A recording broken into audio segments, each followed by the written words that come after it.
പത്തനംതിട്ട കോന്നിയിലെ വാഹനാപകടത്തിൽ മരിച്ച 4 പേരുടെയും സംസ്കാരം നാളെ നടക്കും. ഉച്ചയ്ക്ക് 12 മണിക്കാണ് പൂങ്കാവ് സെന്റ് മേരീസ് മലങ്കര സുറിയാനി കത്തോലിക്ക പള്ളിയിൽ സംസ്കാരം നടക്കുക.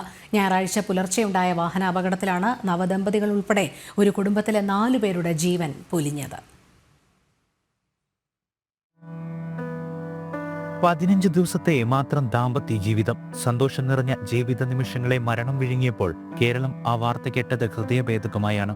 നവദമ്പതികളായ നിഖിൽ മത്തായി, അനു, നിഖിലിന്റെ പിതാവ് മത്തായി ഈപ്പൻ, അനുവിന്റെ പിതാവ് ബിജു ജോർജ് എന്നിവരുടെ മൃതദേഹങ്ങൾ രാവിലെ 8 മണിയോടെ പൂങ്കാവ് സെന്റ് മേരീസ് മലങ്കര സുറിയാനി കത്തോലിക്ക പള്ളിയിൽ പൊതുദർശനത്തിന് വയ്ക്കും. ഉച്ചയ്ക്ക് 12 മണിയോടെ സംസ്കാരവും നടക്കും. നവംബർ 30 വിവാഹിതരായ നിഖിലും അനുവും മലേഷ്യയിൽ നിന്നും മധുവിധു കഴിഞ്ഞ് മടങ്ങിയെത്തുമ്പോൾ ഇവരെ കൂട്ടാൻ തിരുവനന്തപുരം വിമാനത്താവളത്തിലേക്ക് പോയതായിരുന്നു ഇരുവരുടെയും പിതാക്കന്മാർ.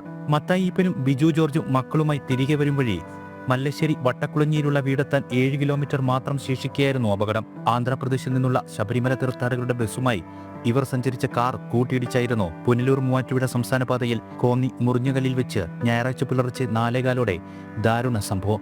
തൽക്ഷണം 3 പേരുടെ മരണം സംഭവിക്കുകയും ആശുപത്രിയിലേക്ക് എത്തിക്കും വഴി അനുവും മരിച്ചു.